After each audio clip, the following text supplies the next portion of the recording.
Summer is at its peak, and you know what that means? Long sunny days and frozen treats that make everything better. But not just any frozen treat. Today we're giving a fruity makeover to a timeless Indian classic kulfi. Rich, creamy, and naturally sweet, this berry kulfi blends the charm of traditional Indian kulfi with the bright, tangy sweetness of real strawberries. Now let's get to the recipe. In a pan, add milk and let it simmer. Keep stirring continuously and cook till it boils. Then add condensed milk to it and mix well. Now in a separate bowl, add corn flour, little water and mix well to form slurry. Now add this slurry to the milk and stir well.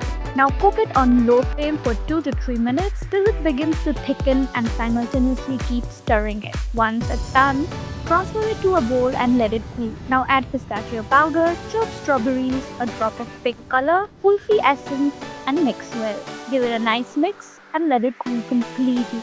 Now transfer the mixture carefully into the kulfi molds and freeze it for 7 to 2 hours or overnight. Now demold the strawberry kulfi gently and garnish with pistachio powder. So there you have it, easy berry kulfi. For more such easy recipes, like, share and subscribe to Times Food.